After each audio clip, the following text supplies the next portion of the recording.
آج حضرت عثمان غنی رضی اللہ تعالیٰ عنہ کے عہد خلافت کے تناظر میں ہم بات کریں گے۔ تو میں نے جو اجمالی طور پر اس کا آج کے اس موضوع کے حوالے سے ابتدائی کلمات عرض کیے، اس میں پہلی بات یہی ہے کہ دور صدیقی اور دور فاروقی میں جو آپ کی ذمہ داریاں تھیں، مناصب تھے، جو فرائض منصبی تھے، اس کا جان لینا بہت ضروری ہے، چونکہ ایک تیسرے خلیفہ کا اب کی ذمہ داریاں بہت بڑی آپ کی سپرد ہونے والی ہے۔ کیا فرمائیے، کیا منصب تھا آپ کا اس وقت؟ بسم اللہ الرحمن الرحیم والصلاة والسلام علی رسولہ الکریم، اما بعد۔ رئیس بھائی، جیسا کہ آپ نے ابتدائی گفتگو میں ارشاد فرمایا، بلا شبہ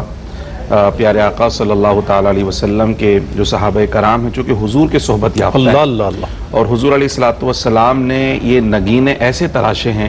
کہ جس دنیا لا نہیں سکی ان کی مثال آج تک، بالکل کسی کی مثال نہیں لا سکی۔ یعنی حضور علیہ السلام بھی بے مثل و بے مثال ہیں، اور آپ کے جو اصحاب ہیں وہ بھی بے مثال و باکمال ہیں، بے شک باکمال ہیں، بے شک۔ یعنی ایسے نگینے حضور نے تراشے ہیں کہ انہیں جس کیفیت میں دیکھا جائے، جس زاویے سے دیکھا جائے، یہ روشنی بکھیرتے ہوئے نظر آتے ہیں۔ بے شک، یعنی جب یہ قرآن پڑھ رہے ہیں، سابق النجوم فرمایا، جب یہ قرآن پاک پڑھ رہے ہیں تو ان سے بہترین قاری نظر نہیں آ رہا، جب یہ مصلی پر کھڑے تو ان سے بہترین نمازی کوئی نہیں ہے، جب یہ سجدہ گزار ہوتے ہیں، سجدہ ریز ہوتے ہیں تو ان سے بہترین سجدہ کرنے والا کوئی نہیں ہوتا، جب یہ گھوڑوں کی پشت پہ سوار ہوتے ہیں تو ان سے بہترین جہاد کرنے والا کوئی نہیں ہوتا، اور جب یہ اللہ کا کلام سنانے والے ہوتے ہیں ان سے بہترین کلام سنانے والا کوئی نہیں ہوتا، جب یہ فیصلے کرنے والے ہوتے ہیں ان سے بہترین قاضی کوئی نظر نہیں آتا۔ یعنی جس کیفیت میں اللہ کے نبی کے اصحاب کی ذمہ داریاں تفویض کی گئی ہیں، جو منصب یا اللہ کی طرف سے جو ان کو کام سپرد کیے گئے، رسول اللہ صلی اللہ علیہ وسلم کی صحبت کا فیض ہر جگہ نظر آتا ہے، اور ہر جگہ رسول اللہ صلی اللہ علیہ وسلم کی نبوت کا فیض لوٹاتے ہوئے صحابہ نظر آتے ہیں۔ جہاں تک تعلق ہے حضرت سیدنا عثمان غنی رضی اللہ تعالیٰ عنہ کا، تو آپ تاریخ اسلام کی ایسی شخصیات میں سے ہیں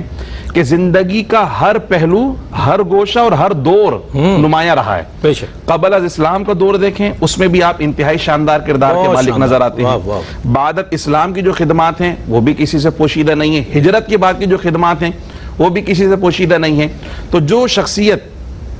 حضور علیہ السلام کی صحبت اور دین اسلام کی خاطر اتنی مشقتیں برداشت کر پروان چڑھی ہو، اللہ کے نبی نے ایسی خاص صفات اور صلاحیتیں پیدا کر دی ہیں کہ جب پیارے آقا صلی اللہ علیہ وسلم کی وصال ظاہری کے بعد اب خلافت راشدہ کا زمانہ شروع ہوا، اور سب سے پہلے خلیفہ حضرت سیدنا ابوبکر صدیق رضی اللہ تعالی عنہ جب منتخب ہوئے، تو سقیفہ بنو ساعدہ کے اندر جو حضرت ابوبکر صدیق کی خلافت کا جو معاملہ جب طے ہو رہا تھا، تو حضرت عثمان غنی بھی وہاں پر موجود تھے، اور اولین بیعت کرنے والوں میں سے ہیں۔ اور پھر حضرت ابوبکر صدیق رضی اللہ تعالی عنہ نے جو مجلس شورا ترتیب دی، یعنی جس کے اندر آپ لوگوں سے مشورہ کیا کرتے تھے، تو وہ اجلہ کابر صحابہ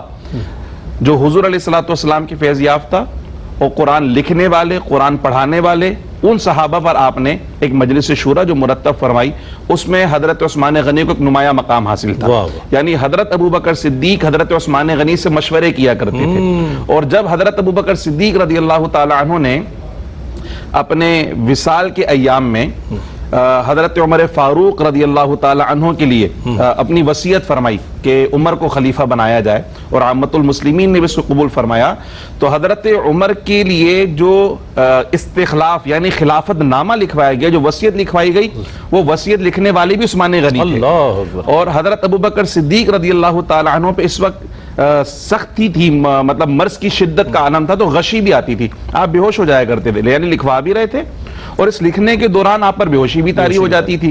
تو جب پورا وصیت نامہ آپ لکھوا رہے تھے تو نام لکھوانے کا وقت آیا، اور جب نام لکھوانے کا وقت آیا تو حضرت ابوبکر صدیق پہ غشی طاری ہوئی، تو حضرت عثمان غنی ان تمام اوصاف سے پہچان گئے تھے کہ نام کس کا آنا ہے، تو آپ نے حضرت عمر فاروق کا نام لکھا۔ جب حضرت ابوبکر صدیق کو دوبارہ طبیعت بحال ہوئی اور آپ نے بولا بھی پڑھ کر سناؤ کیا لکھا ہے، جب آپ نے پڑھ کر سنایا اور نام حضرت عمر فاروق کا لیا عثمان غنی نے، تو حضرت ابوبکر صدیق رضی اللہ تعالیٰ عنہ خود اللہ اکبر پکار اٹھے کہ یہ وہی نام ہے جو میرے ذہن اور دل کے اندر تھا، اور عثمان کی فراست کو آپ نے سلام پیش کیا کہ عثمان کی فراست ہے کہ جو میرے وہم و گمان اور دل کے اور قلب کے اندر موجود تھا، عثمان اس کو بھانپ گئے، اور حضرت عمر فاروق کے لیے باقاعدہ وصیت نامہ لکھا گیا۔ تو حضرت ابوبکر صدیق کے زمانے کے اندر بھی شورا کے اندر مشورہ دینے میں آپ آگے آگے پیش رہے، اور حضرت عمر فاروق کے زمانے کے اندر بھی آپ کا جو منصب تھا وہ خاص طور پہ شورا کے حوالے سے تھا، مشورہ دینے کے حوالے سے تھا۔ اسی طریقے سے ہم آپ کو جو کردار سخاوت کے حوالے سے دیکھتے ہیں تو ان دونوں زمانوں میں جب کبھی مسلمانوں کو کوئی مالی مشکلات پیش آئیں، جب کبھی قحط سالی کا زمانہ آیا، تو حضرت عثمان غنی رضی اللہ تعالیٰ عنہ اس وقت اپنی سخاوت کا دریا بہاتے ہوئے نظر آتے ہیں. غلے کی ضرورت ہے تو اپنا غلہ بھی اللہ کے ان محبوب بندوں کی بارگاہ میں پیش کرتے ہوئے نظر آتے ہیں. تو یہ بڑا ایک محبوب دور گزرا کہ اللہ کے رسول کے جو خلیفہ تھے ان کے ساتھ بڑی قربت کا آپ کا زمانہ گزرا، اور ان کی صحبت میں رہ کر آپ نے وہ سیاست بھی سیکھی. یعنی جب آپ خلیفہ بنے ہیں، جس کا بھی تذکرہ آنے والا ہے، ابو بکر صدیق کی معیت میں بیٹھ کر ان کی جو رقیق القلبی تھی وہ بھی آپ نے حاصل کی ہے، اور حضرت عمر فاروق کی صحبت میں بیٹھ کر وہ سیاست بھی آپ نے سیکھی ہے، جس سے حضرت عمر فاروق نے 22 لاکھ مربع میل کا علاقہ فتح ایک عادل کی صورت میں، ایک عادل حکمران کی صورت میں. سبحان اللہ. آپ نے جب فرمایا نا کہ حضرت ابو بکر صدیق رضی اللہ تعالیٰ عنہ جب منصب خلافت پر متمکن ہوئے تو اس وقت جو ابتدائی لوگ تھے ان میں سیدنا عثمان غنی کیوں نہ ہو، کیونکہ حضرت ابو بکر صدیق رضی اللہ تعالیٰ عنہ کی دعوت پر ہی آپ نے اسلام جیسی نعمت کو قبول فرمایا اور سرکار علیہ السلام کی بات پر لبیک کہا. ایک وقفہ ہے، وقفے کے بعد لوٹیں گے. مجھے امید ہے آپ کا اور ہمارا ساتھ رہے گا. جناب آپ کا خیر مقدم ہے خلیفہ ثالث حضرت سیدنا عثمان غنی رضی اللہ تعالیٰ عنہ. کیا شخصیت، کیا شان، اور کیا اللہ نے ان کو مرتبہ عطا فرمایا کہ سرکار علیہ السلام کی زبان حق ترجمان سے ایک سے زائد مرتبہ آپ کو جنت کی بشارتیں نصیب ہوئی. کیا اللہ نے انہیں مقدر نصیب فرمایا.